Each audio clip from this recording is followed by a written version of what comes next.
नमस्कार भारत, आप देख रहे हैं जीएनटी न्यूज। और दोस्तों आज हम बात करेंगे न्यू वर्ल्ड ऑर्डर की, यानी कि नई विश्व व्यवस्था की। दोस्तों इस वीडियो के लिए हमें फातिमा नूर जी ने कमेंट करके कहा, इसलिए आज हम सबसे पहले इसी के ऊपर चर्चा करेंगे। दोस्तों न्यू वर्ल्ड ऑर्डर क्या है, सबसे पहले हम आज ये जान लेते हैं। दोस्तों कोविड-19 के बाद, इस महामारी के बाद वैश्विक स्तर पर जो चीन है, भारत है, अमेरिका है, इनके स्तर पर क्या असर पड़ा है, क्या मंदी की चपेट में किस तरीके से इनकी अर्थव्यवस्था चली गई है, आज हम इसी के ऊपर बात करेंगे।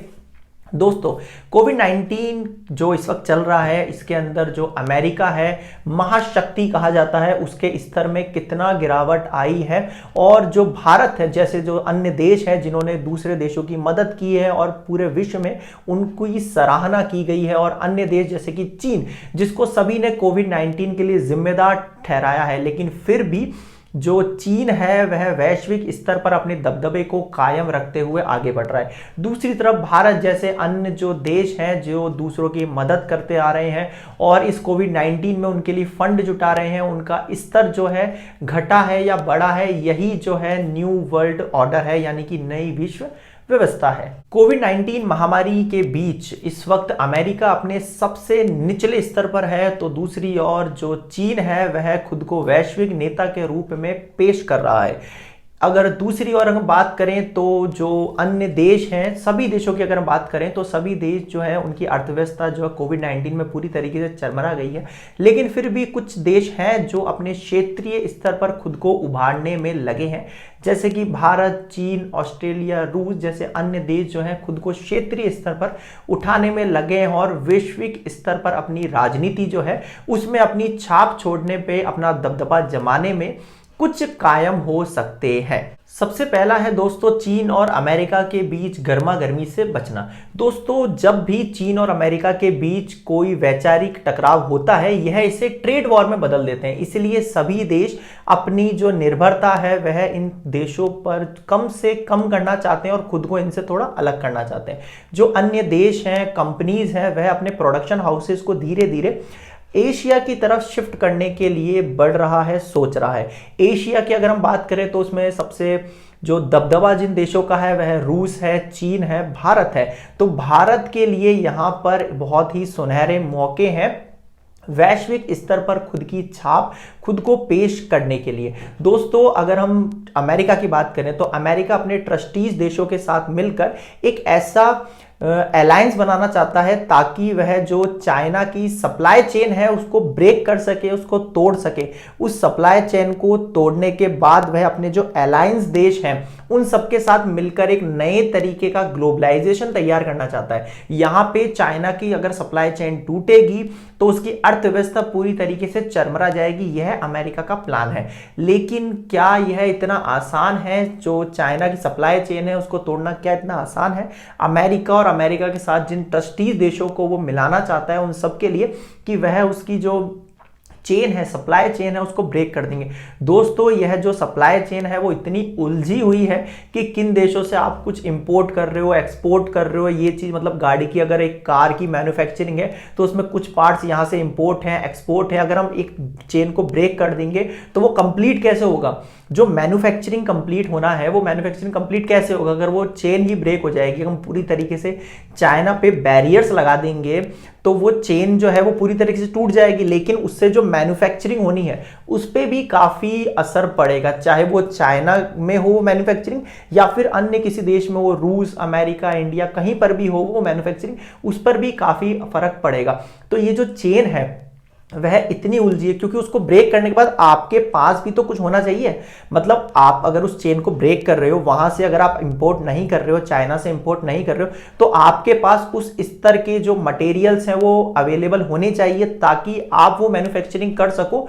उसकी बजाय उसकी आपको हेल्प की जरूरत ना हो, उसकी मदद की जरूरत ना हो, वहां से इंपोर्ट या एक्सपोर्ट करने की जरूरत ना हो। लेकिन ये जो चेन है यह इतनी उलझी हुई है कि इन सब को कैपेबिलिटी से जमाने में, अपना प्रोडक्शन हाउसेस को मतलब रन कराने में लगभग 3 से 5 या फिर इससे भी कहीं ज्यादा साल लग सकते हैं, 5 साल से भी ज्यादा समय लग सकता है। दूसरा, भारत ने अपनी राजनीतिक इच्छा शक्ति, वैश्विक जो उसकी राजनीतिक इच्छा शक्ति है और पड़ोस के देशों की जो मदद करने की जो अपनी क्षमता है उसको रेखांकित किया है। उदाहरण के तौर पे भारत ने लगभग 75 करोड़ से भी अधिक रुपए सार्क कोविड-19 इमरजेंसी फंड के रूप में स्थापित किया है। अन्य देशों के लिए जो दवाइयां हैं, मेडिकल जो दवाइयां हैं, पीपी किट हैं, जो अन्य सामान हैं, उनको पहुंचाया है। चीन, अमेरिका, ब्रिटेन, रूस जैसे देशों में मदद की है। भारत ने जो अपने भारतीय जो विदेशों में भारतीय फंसे हैं उन्हें निकालने में भी अपनी महत्वपूर्ण भूमिका निभाई है। जापान ने भी कोलंबिया जैसे अन्य देशों के लिए पीपी किट और जो दवाइयां हैं, मेडिकल सुविधाएं हैं, वह उपलब्ध कराई है। वियतनाम देश के लिए लगभग 150 करोड़ रुपए जो हैं उसे प्रस्तावित किए हैं। और जो जापान है वहां बुखार की दवा है एविगन, वह उसने 20 देशों के लिए प्रस्तावित की है। यह जापान ने इस कोविड-19 में अपने स्तर पर अन्य देशों की मदद के लिए किया है। दक्षिण कोरिया, ताइवान जैसे देश भी अपने इलेक्ट्रॉनिक क्वारंटाइन सिस्टम को दूसरे देशों के साथ साझा कर रहे हैं, उनकी मदद कर रहे हैं। इसी तरीके से ऑस्ट्रेलिया, न्यूजीलैंड जो है वह संयुक्त रूप से WHO की कोरोना महामारी योजना को फंडिंग दे रहा है।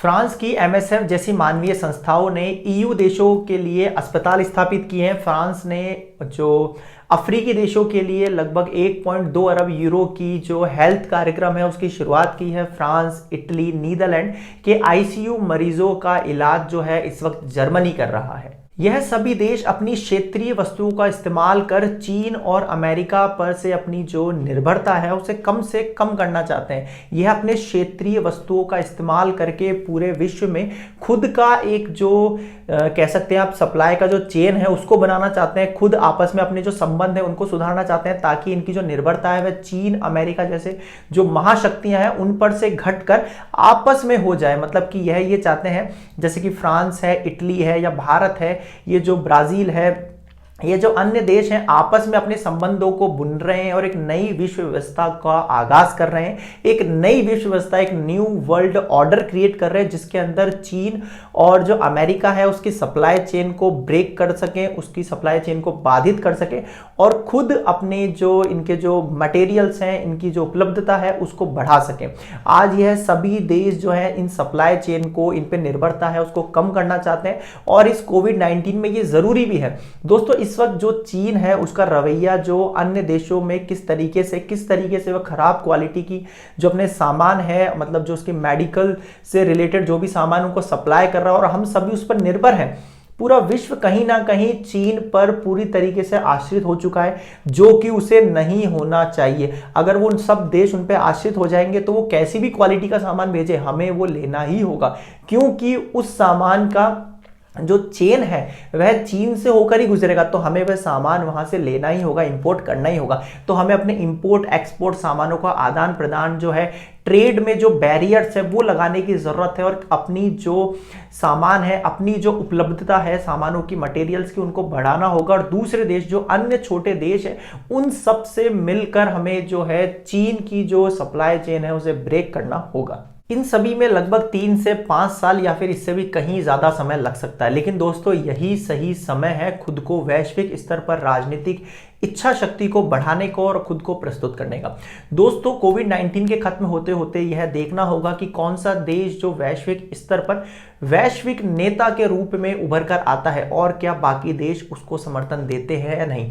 दोस्तों, अगर अभी की स्थिति की अगर हम बात करें तो अभी जो विश्व है, जो ग्लोबलाइजेशन है, जो विश्व है, इस वक्त चीन को अपना वैश्विक नेता मान चुका है। और वो किस तरीके से मान चुका है दोस्तों? चीन ने कोविड-19 के बाद जो स्ट्रेटजी अपनाई है, जो तरीके अपनाए हैं, जो प्लानिंग्स उसने की है, जो उसने कदम इख्तियार किए हैं, उन्हें बढ़ावा दिया है, वही कदम जो है बाकी देश अपना रहे हैं। जिस तरीके से चाइना में लॉकडाउन लगा, ट्रेनें बंद हुई, मतलब लॉकडाउन होने के बाद स्कूल्स, कॉलेजेस सब पूरी तरीके से बंद हो गया, कंप्लीट तालाबंदी हो गई।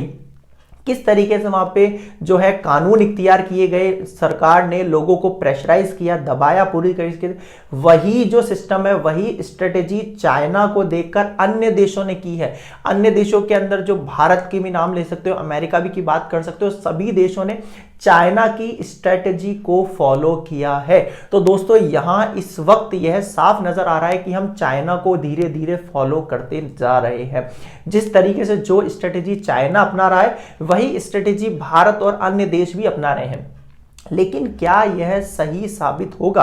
क्योंकि इन स्ट्रेटेजीज के बाद चाइना की अगर हम आज की बात करें, अगर अभी की बात करें, तो करंट में वहां की अर्थव्यवस्था धीरे धीरे काफी हद तक खुल चुकी है। वहां की जो अर्थव्यवस्था धीरे धीरे जो पूरी तरीके से चरमरा गई थी, अब वो धीरे धीरे पटरी पर आने लगी है। वो धीरे धीरे जो चाइना की अर्थव्यवस्था है वापस से वैश्विक स्तर पर, ग्लोबलाइजेशन स्तर पर जो है, जो बाकी देशों पर कब्जा कर रही है इस वक्त। लेकिन जो क्या अन्य देश जिन्होंने उसकी स्ट्रेटेजी को फॉलो किया, क्या उनका भी यही हाल है इस वक्त? नहीं दोस्तों, उनका यह स्तर नहीं हुआ है। जैसा कि भारत में भी लॉकडाउन लगा और यहां पर भी ट्रेनें बंद हो गई, लेकिन भारत के सामने इस वक्त माइग्रेंट लेबर्स की, मजदूरों की कितनी बड़ी समस्या पैदा हो गई। उनको संभालना पूरी तरीके से सरकार के हाथ में जो था वो पूरी तरीके से विफल साबित हुआ। सरकार हाशिए पर आके गिर गई उनको संभालने पे। यही स्थिति चाइना में हुई, लेकिन यही स्थिति हमारे भी हुई, लेकिन चाइना में स्थिति अब जो है वो काफी हद तक सुधर चुकी है। लेकिन भारत आज भी उसी स्थिति पर है और कोविड-19 के केसेस में धीरे धीरे सबसे आगे निकलता जा रहा है, यानी कि यहाँ पे केसेस बढ़ते ही जा रहे हैं। लॉकडाउन के बाद भी, ट्रेनें बंद होने के बाद भी, सब काम जो स्ट्रेटेजी जो हमने अपनाई चाइना को देखकर, वह अपनाने के बाद भी हमारी स्थिति सुधरने की बजाय धीरे धीरे बिगड़ती जा रही है। हम और गिरते जा रहे हैं। हमारी अर्थव्यवस्था चरमरा चुकी है, पूरी तरीके से खत्म हो चुकी है, हमारी जीडीपी माइनस में पहुंच चुकी है। हमारा हाल यह है दोस्तों। यहां समझना ये बहुत जरूरी है कि हमारी जो कंडीशंस है वह चाइना से बहुत भिन्न है, बहुत अलग है। हमारी कंडीशंस, हमारा देश, हमारे माइग्रेंट लेबर्स, हमारे जो लोग हैं, उनकी जो सोच है, हमारे जो कानून है, यह सब चाइना से बहुत अलग है। तो हम चाइना की स्ट्रेटेजी को फॉलो नहीं कर सकते हैं इस कोविड-19 में। हमें अपने स्तर पर, अपने देश की, अपने लोगों के हिसाब से एक स्ट्रेटेजी बनानी होगी। उसी तरीके से अगर अफ्रीकी देशों की बात करें तो वहां की जो कंडीशंस है वो बाकी देशों से भिन्न है, भारत से भिन्न है, चाइना से भिन्न है। तो उनकी स्ट्रेटेजी अलग होनी चाहिए। हमें ऐसा नहीं करना है कि हम किसी एक देश को फॉलो करते जा रहे हैं। तो वह तो मतलब चाइना तो पूरी तरीके से आगे निकल चुका है, वो तो अर्थव्यवस्था अपनी पटरी पर ला चुका है। लेकिन जिन देशों ने उसे फॉलो किया वह अपनी अर्थव्यवस्था को अभी तक पटरी पर नहीं ला सके हैं। दोस्तों यहां पर यह समझना बेहद जरूरी है कि हमें अगर वैश्विक नेता के रूप में खुद को स्थापित करना है तो अपनी एक नई स्ट्रेटेजी जो है वो प्रस्तुत करनी होगी, ताकि उसे और भी देश, हमारे जैसे और क्षेत्रीय जो देश हैं, जो मतलब चाइना की तरह जो ट्रेड वार नहीं करते हैं, वह देश भी फॉलो कर सके और आगे बढ़ सके और अपनी अर्थव्यवस्था को गिरने से धीरे धीरे बचा सके।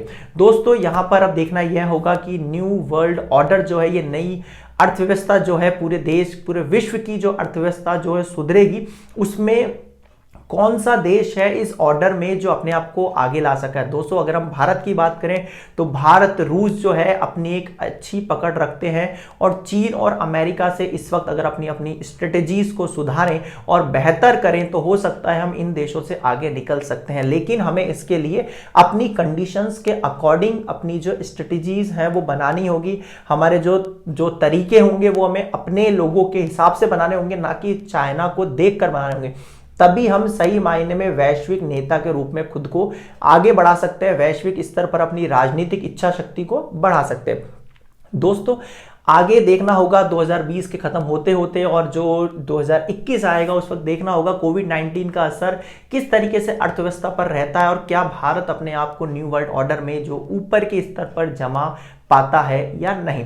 दोस्तों आज के लिए इतना ही। अगर वीडियो पसंद आया तो please like the video, subscribe GND news channel और वीडियो को ज्यादा से ज्यादा शेयर कीजिए। आप लोगों का प्यार है, हमें सपोर्ट कीजिए।